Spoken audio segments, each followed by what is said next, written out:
안식구 3일 동안 평안하셨습니까? 교회를 찾은 여러분 모두를 진심으로 환영합니다. 오늘 정말로 귀한 분이 오늘 저희 교회를 방문해 주셨습니다. 우리 소병도 선생님께서 오늘 처음으로 우리 예배에 함께 이렇게 참여하시게 되었습니다. 늘 저희 교회를 위해서 늘 또 봉사해 주시고 또 저희 교회를 자주 다녀가시는데 이렇게 또 함께 예배에 참석하게 돼서 얼마나 또 반갑고 기쁜지 모르겠습니다. 여러분 큰 박수로 좀 환영해 주시면 감사하겠습니다. 네, 김봉수 집사님께서 늘 우리 소병도 선생님을 위해서 늘 기도해 주고 계시고 또 사랑을 또 전해 주고 계시고 늘 소병도 성도님이 교회에 오기만을 간절히 바라는 마음으로 정말로 수고해 주시고 계십니다. 진심으로 감사를 드립니다. 지난주 일요일에 김병찬 박지혜 청년 결혼식을 잘 마쳤습니다.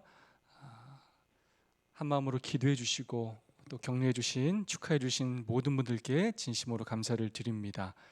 일요일에 김민주 집사님께서 또 새벽부터 오셔서 또 한 일꾼까지 한 분 데리고 오셔서 교회를 위하여 하루 종일 그렇게 전기 공사를 해주셨습니다. 정말로 감사를 드립니다. 많은 부분이 집사님 덕분으로 또 전기 공사가 잘 마무리되고 있음에 감사를 드립니다. 일요일 또 오전부터 몇 분의 여집사님이 나오셔서 또 식당 정리를 그렇게 해주신 것 정말로 감사를 드리고요. 또 우리 수석 장로님께서 또 식사 또 사주신 것도 정말로 감사를 드립니다. 또 진달래반에서 일요일에 또 방문 사역을 그렇게 하시면서 우리 영혼들을 돌봐주시고 챙겨주신 것 진심으로 감사를 드립니다. 우리가 그리스도인 선교 봉사를 배우고 있는데 지금 여러분들이 하시는 모든 사역들이 그리스도인 선교 봉사 사역이라고 할 수가 있겠습니다. 우리가 배우는 것으로 그치는 것이 아니라 여러분의 삶의 모든 모습으로 그 실천해 주시는 것 다시 한번 진심으로 감사를 드립니다.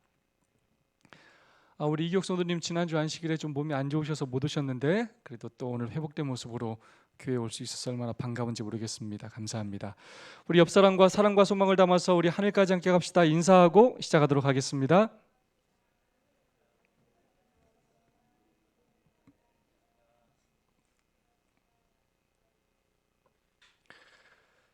김집생 오늘 올라오시는데 오래 걸리지 않았습니까? 네. 우리 김인지 집사님이 교회에 오시려고 이렇게 평택에서 올라오시는 거 보면 정말 대단하시죠? 네. 우리 가까이 있는 우리가 좀 더 열심히 해야 되겠다는 생각이 좀 듭니다. 사실 집사님이 거기서 숙소를 잡아놔가지고 안 올라오셔도 거기서 주무실 수가 있어요. 근데 교회에 참석하기 위하여 그렇게 올라오시는 것입니다. 정말로 감사를 드리고 또 집사님의 그런 열심히 또 많은 사람들에게 선한 감화를 끼쳐서 우리 교회가 더 부흥할 수 있는 좋은 기회가 되기를 소망합니다. 제 14장 제목이 뭡니까? 종교 자유라는 제목입니다. 나는 북한에 살아봤다 있습니까?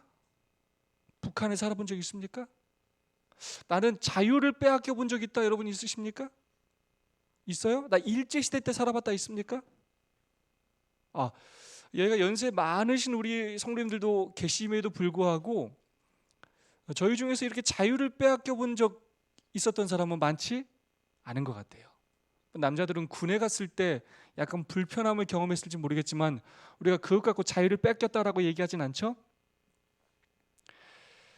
자유가 있다는 것은 정말로 소중하고 감사한 일입니다. 특별히 어떤 자유, 종교의 자유가 있다는 것은 얼마나 감사한 일인지 모릅니다. 그런데 오늘 우리가 배울 말씀에 의하면 앞으로 종교의 자유를 침해받는 시기가 곧 다가온다는 것입니다. 그리고 사실 이런 일들은 지금도 오늘 우리의 삶 속에서도 조금씩 이루어지고 있는 것이 사실입니다. 오늘 종교 자유라는 주제로 사실 특별한 주제예요. 자, 우리가 큰 책 제목이 뭡니까? 그리스도인 선교 봉사. 아니 그리스도인 선교 봉사하고 종교 자유하고 도대체 무슨 상관이 있느냐라고 생각할 수도 있습니다.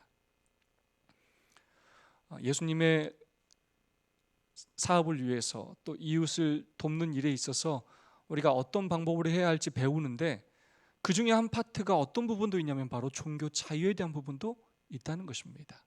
함께 말씀을 묵상하면서 우리가 이 마지막 시대에 어떻게 준비하고 또 또 어떻게 살아야 할지, 무엇을 대비해야 할지 함께 생각하는 시간을 갖도록 하겠습니다.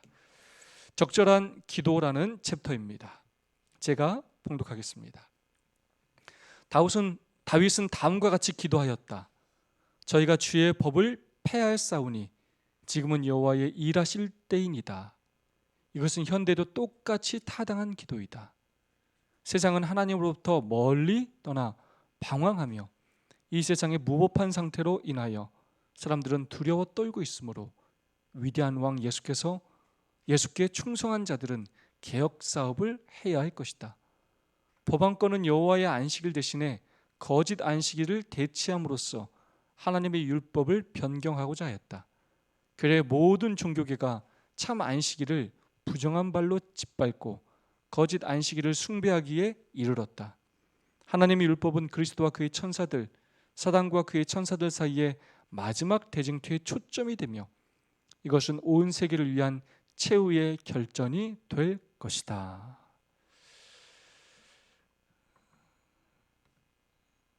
마지막 때로 갈수록 사단이 하나님의 법을 폐할 것이고 하나님을 믿는 백성들, 하나님의 법대로 살기를 원하는 백성들을 핍박하는 일이 일어나게 될 것이다 라고 이야기하면서 예수님께 충성한 자들은 그 세상의 흐름에 따르는 것이 아니라 개혁 사업을 해야 할 것이다 라고 그렇게 이야기하고 있습니다. 그러면서 특별히 하나님의 법 가운데 한 법을 중요하게 다루면서 이야기하는데요, 몇째 계명이요? 10계명의 넷째 계명. 그 싸움의 핵심이 되는 계명이 10계명 중에 넷째 계명이 될 것이고 모든 종교계가 참 안식일을 부정한 발로 짓밟고 거짓 안식일, 일요일을 숭배하게 될 것이라는 것입니다.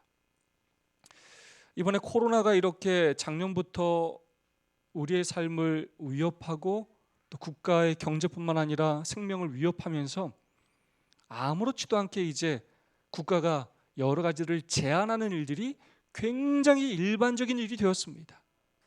그리고 이런 코로나에 대한 집단 감염들이 어떤 종교 단체나 교회나 어떤 공동체로부터 그것들이 일어날 때 많은 사람들이 그 단체에 아무런 불편함 없이 비난하고 손가락질하고 그들의 자유를 제한해야 한다고 거리낌 없이 이야기하는 시대가 되었습니다.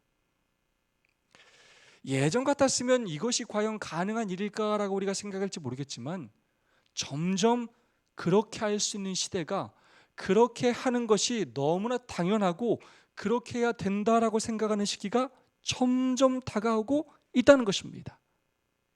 그렇기 때문에 뭐라고 표현하냐면 하나님의 율법은, 특별히 넷째 계명은 그리스도와 그의 천사들, 사단과 그의 천사들 사이에 마지막 대쟁투의 초점이 되며 이것은 온 세계를 위한 최후의 결전, 싸움의 핵심이 될 것이라는 것입니다. 그러면서 또 이렇게 말씀하고 있습니다.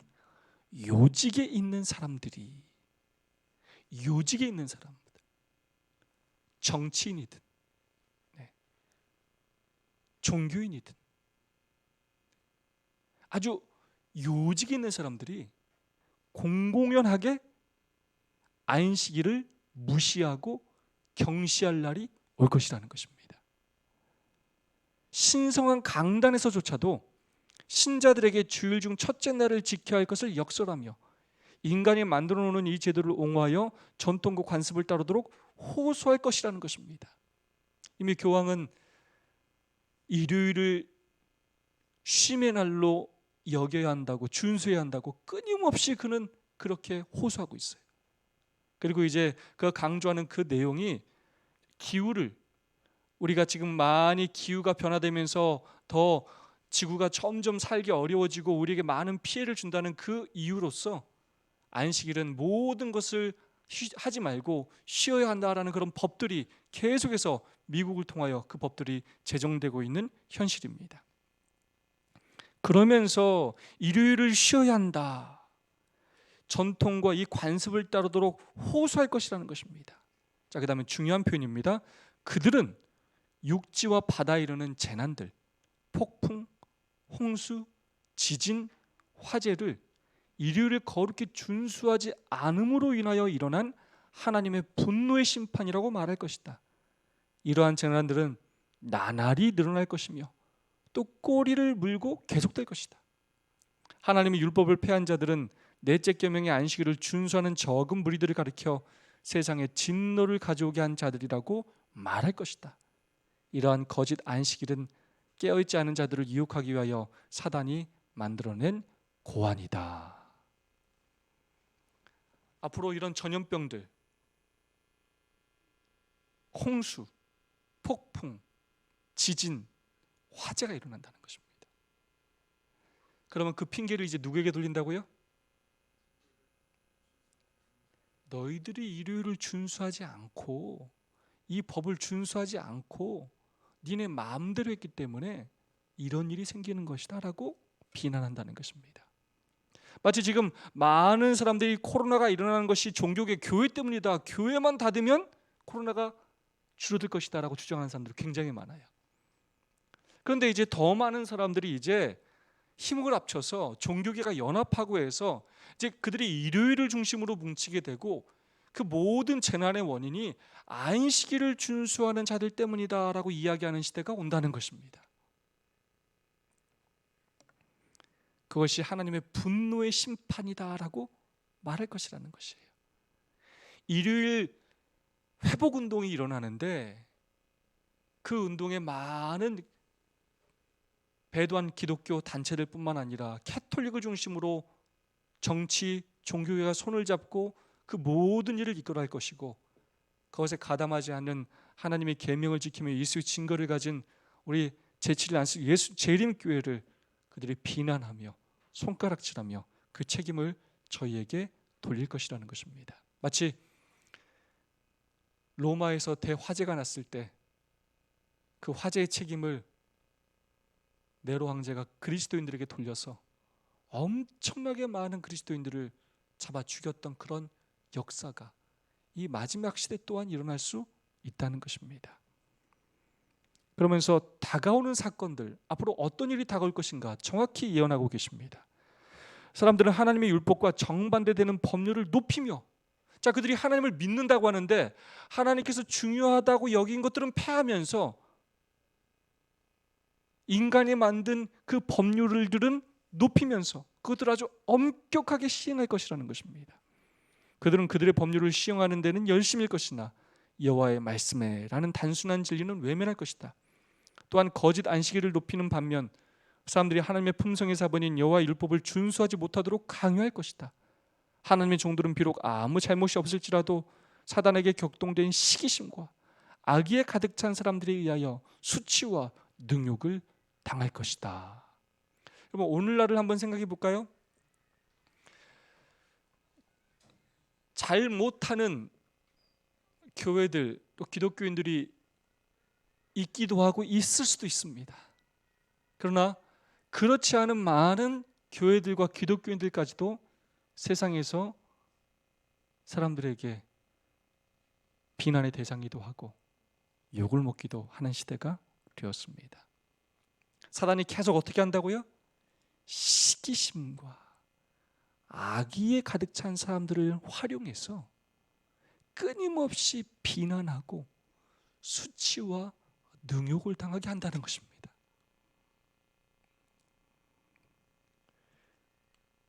여러 종교 세력들이 말로는 하나님과 동맹하였고 어린 양의 품성을 가졌노라고 꼭 주장하나 그들이 용의 마음을 가지고 사단의 선동과 지배를 받고 있음을 그들의 행동으로 나타낼 것이다. 예수님의 마음이 하나도 없어요. 사단의 마음으로 핍박하고 비난하고 정죄하고 옥에 가두고 잡아 죽이려고 하는 그런 일들을 끊임없이 할 것이라는 것입니다. 하나님의 백성들이 제7일을 거룩히 지킴으로 인하여 박해당할 시기가 이르고 있다. 그러나 하나님의 백성들은 주님을 위해 굳게 서야 한다. 우리가 어쩌면 지금까지 굉장히 자주 들어왔던 말씀인 것은 사실이나 여러분 들을 때마다 부담이 돼야 한대요. 우리가 예수님 믿어서 안식일 잘 지켜서 뭐 축복받는다는 말씀이 아니라 이 예언의 말씀이 우리가 앞으로 이 안식일을 지키는 일로 뭘 받는다고요?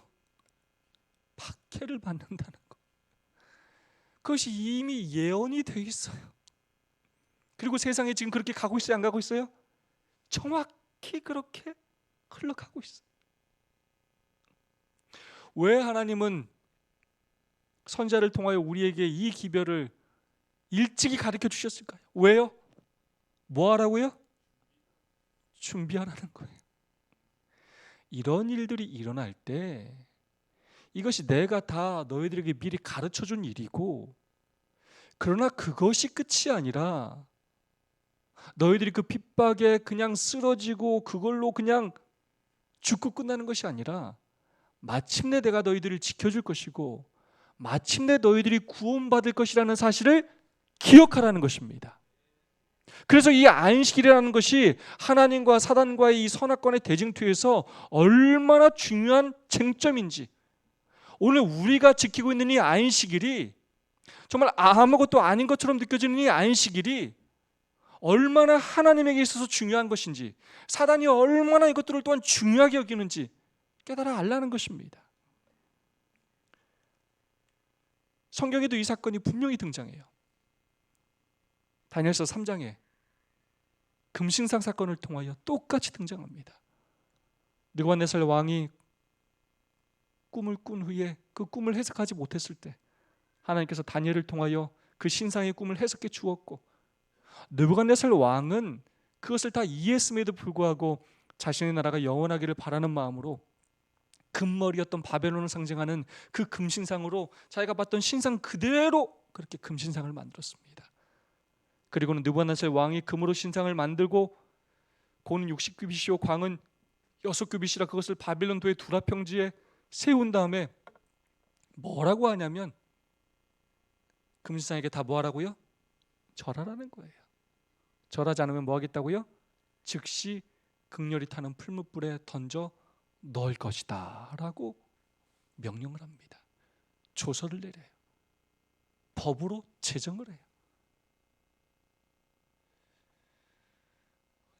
종교 탄압인 것입니다. 목숨을 걸어야 하는 일이에요. 그렇게 느부갓네살 왕이 사랑했던 다니엘과 다니엘의 세 친구가, 특별히 다니엘은 그때 그곳에 없었고 다니엘의 세 친구가 하나님을 믿는 일로 인하여 그들이 금신상에게 절하지 않게 되었습니다. 사드락과 메삭과 아벳느고가 왕에게 대답하여 가로되 느부갓네살 왕이여, 우리가 이 일에 대하여 왕에게 대답할 필요가 없나이다. 만일 그럴 것이면 왕이여, 우리가 섬기는 우리 하나님이 우리를 극렬히 타는 풀무 가운데서 능히 건져내시겠고 왕의 손에서도 건져내시리이다. 그리 아니하실지라도 왕이여, 우리가 왕의 신들을 섬기지도 아니하고 왕의 세우신 금신상에게 절하지도 아니할 줄을 아옵소서. 아멘. 절 안 하면 어떻게 된다고요? 풀무불에 던져넣어 죽어요. 뻔해요. 목숨을 걸어야 돼요. 이렇게 생각할 수 있어요. 그냥 지금 어쩔 수 없으니까 한번 절하고, 하나님은 내 마음이 그렇지 않은 거 하나님은 다 뭐 하신다고요? 다 안다고. 지금은 우리가 뭘 지켜야 될 때라고요? 목숨을 지켜서 후일을 도모해야 될 때라고 충분히 이야기하고 생각할 수 있어요. 자기 합리화하고 국가의 법에 순종하는 것도 중요하다라고 말하면서 우리가 왕의 신임을 얻어서 더 우리나라의 회복을 위하여 더 우리는 정치적으로 노력해야 된다라고 말하면서 충분히 할 수 있어요. 그럼에도 불구하고 그들은 그렇게 하지 않았습니다. 그들은 목숨을 걸고 절하지 아니하였고, 그들은 죽음도 두려워하지 않고, 만약에 하나님께서 우리를 건져주실 것을 믿지만 그렇게 아니하실지라도 우리는 절하지 않겠습니다 라고 고백을 하게 됩니다. 화가 난 느부갓네살 왕이 어떻게 합니까? 그 풀무불을 몇 배나 더 뜨겁게 해요? 7배나 더 뜨겁게 해서 그들을 풀무불에 집어 넣는 사람이 불타 죽을 정도로 그 풀무불을 뜨겁게 하고 그들을 던졌음에도 불구하고 그들이 죽었습니까? 죽지 않았습니까? 그들이 죽지 않고 오히려 느부갓네살 왕은 그 안에 3명을 던졌는데 1명이 더 있는 것을 보게 돼요. 신들의 모양을 한 신들의 아들과 같은 한 존재가 그곳에 함께하는 것을 보게 되었습니다. 그리고 그 일로 인하여 어떤 일이 벌어지느냐? 느부갓네살이 말하여 가로되 사드락과 메삭과 아벳느고의 하나님을 찬송할지로다. 그가 그 사자를 보내사 자기를 의뢰하고 그 몸을 버려서 왕의 명을 거역하고 그 하나님 밖에는 다른 신을 섬기지 아니하며 그에게 절하지 아니하는 종들을 구원하셨도다. 그러므로 내가 이제 조서를 내리노니 각 백성과 각 나라와 각 방언하는 자가 무릇 사드락과 메삭과 아벳느고의 하나님께 설만이 말하거든 그 몸을 쪼개고 그 집으로 걸음터를 삼을지니 이는 이같이 사람을 구원할 다른 신이 없음이니라. 왜 이 종교자애가 그리스도인 선교 봉사에 나오느냐? 사드락과 메삭과 아벳느고가 목숨을 걸고 하나님의 율법에 충성했을 때, 우상에게 절하지 않았을 때 죽을 뻔했지만 하나님께서 그들을 구해 주심으로 누가 하나님의 살아계심을 체험합니까? 느부갓네살 왕이, 그리고 그 일을 함께 했던 많은 바벨론의 사람들이 하나님이 정말로 살아계신 분임을 경험하게 됩니다. 하나님의 말씀에 순종하는 자들을 하나님께서 지켜주시고 축복하신다는 것을 온 세상에 증명하게 됩니다. 하나님의 영광을 드러내게 됩니다. 사실 우리가 할 수 있는 최고의 선교 봉사는 무엇이냐면 믿음 생활을 제대로 하는 거예요. 우리가 제대로 믿음 생활만 하면 우리의 그런 선한 행실 때문에 하나님의 영광이 드러나고 많은 사람들이 하나님의 살아계심을 체험하게 될 것이고 하나님께로 돌아오게 될 것입니다. 특별히 우리가 신앙생활을 제대로 해야 되는 것 중에 가장 중요한 것이 무엇이냐면 바로 안식일을 기억하여 거룩히 지키는 것입니다. 이것이 오늘 우리가 똑같이 하나님을 믿는다고 함에도 불구하고 올바로 하나님을 믿지 못하는 세상의 많은 사람들과 우리를 구분짓는 가장 중요한 표시예요. 우리가 이 안식일만 제대로 기억하여 지킨다면, 그리고 지난주 교과에서 배웠던 것처럼 그 안식일을 그냥 나 혼자 교회에서 예배 보고 끝나고 그냥 쉬고 놀고 하는 것으로 끝나는 것이 아니라 예수님께서 안식일을 지킨 것처럼 우리가 하나님을 섬기고 이웃을 섬기며 그 안식을 나누어 주는 역할을 하면서 살아간다면 우리는 그 일을 통하여 정말로 하나님의 율법을 높일 뿐만 아니라 세상에 하나님의 살아계심을 전하게 될 것이라는 것입니다. 그리고 특별히 마지막 시대는 우리가 이 일로 인하여 뭘 받는다고요? 박해를 받는데, 우리가 목숨을 걸고 우리 믿음을 지키기 위하여 엘리야처럼 850명의 거짓 선지자 앞에서 그가 개혁 사업을 할 때와 같은 심정으로, 엘리야의 심정으로, 침례 요한의 심정으로 이 일을 한다면, 무너진 단을 수축한다면 하나님께서 놀라운 역사로 기적을 일으키실 것이고 우리를 지켜주실 것이고 또 복음의 횃불을 높이 들리신다는 것입니다. 그 일에 쓰임받는 우리 모두가 되기를 간절히 소망합니다.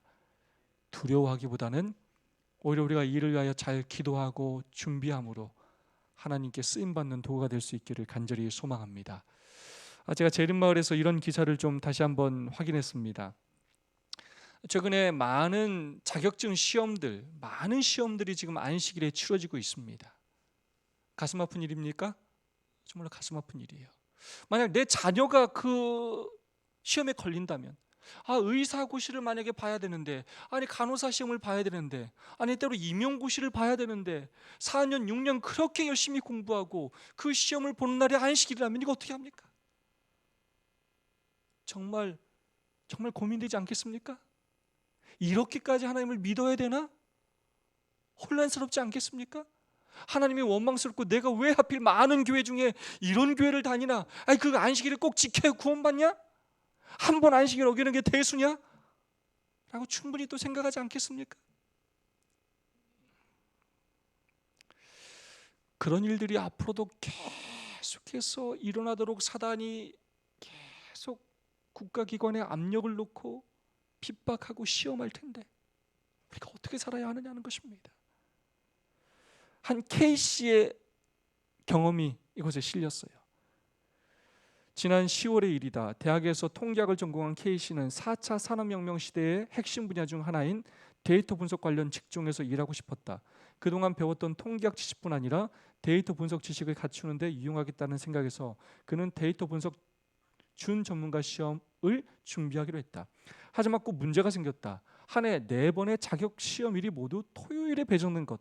그는 곧바로 담당 기관에 시험 일정 변경을 건의했다.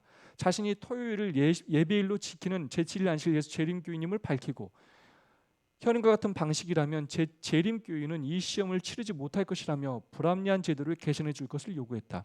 그러나 해당 기관에서는 현재 가격 검정은 여러 가지 상황을 고려해 일정을 수립 후 진행한다. 차년도 계획 수립 시에는 의견을 검토해 보겠다는 원론적 답변을 내놨다. K씨는 포기하지 않았다. 이번에는 종교 자유와 기회평등 모임에 손을 내밀었다. 그리고 국민신고 등 여러 곳에 탄원하며 시험일 변경의 필요성과 당위성을 밝혔다. 이 과정에서 종기모 회원들이 함께 활동하며 힘을 실었다. 얼마 뒤 그는 ADSP 자격시험 공고 사이트에서 일정을 확인하며 깜짝 놀랐다.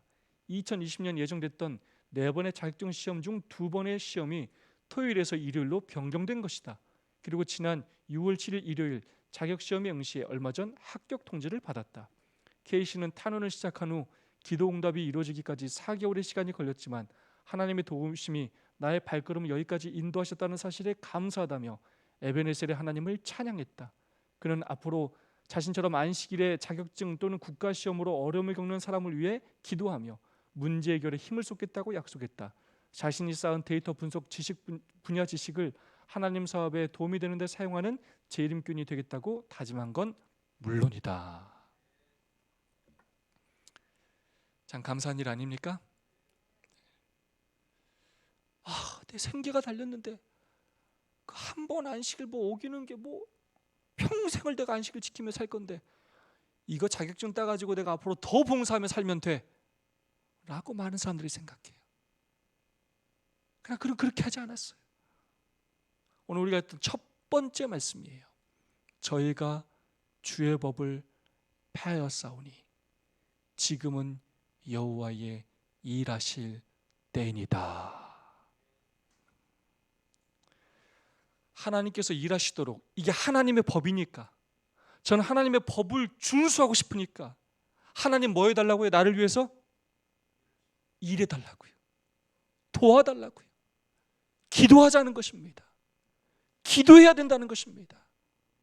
세상이 그렇게 흘러가도 그걸로 인하여 우리가 손해를 볼지라도 죽음의 위협을 받는다 할지라도 믿음으로 살기 위해 우리 이 신념을 지키기 위해 노력해야 한다는 것입니다. 기도해야 한다는 것입니다. 하나님이 역사하실 수 있는 기회를 줘야 한다는 것입니다. 다니엘이 그렇게 하지 않았다면 다니엘은 사자굴에서 구원받는 그 기적을 경험하지 못했을 거예요. 다니엘의 세 친구가 그렇게 하지 않았다면 그들이 풀무불에서 구원받는 경험을 하지 못했을 것입니다. 그들이 왕들에게 하나님의 살아계심을 증거하지 못했을 것입니다.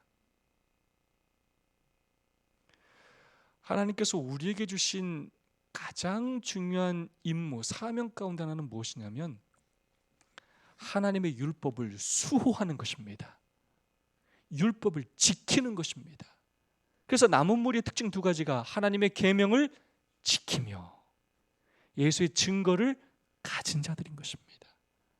마지막 용이 여자에게 분노하여 돌아가서 여자의 남은 자손하고 싸우려고 그렇게 그가 분노하며 이 법을 폐기하고 우리를 경제적으로 압박하고 위협할 때 끝까지 하나님의 계명을 지키며 예수님 편에서 예수님을 증거하는 우리 모두가 될 수 있기를 간절히 소망합니다. 안식일은 선악간의 대쟁투의 개정점입니다. 이것이 우리에게 무거운 짐이요 핍박의 도구가 아니라 우리에게 축복의 도구가 된다는 사실을 여러분 기억하고, 다니엘의 세 친구를 구원하시고 다니엘을 구원하셨던 하나님께서 우리를 구원하시고 우리를 지켜주시고 우리를 축복하신다는 믿음 가운데서 우리가 믿음으로 사는 우리 모두가 될 수 있기를 주님의 이름으로 축원합니다.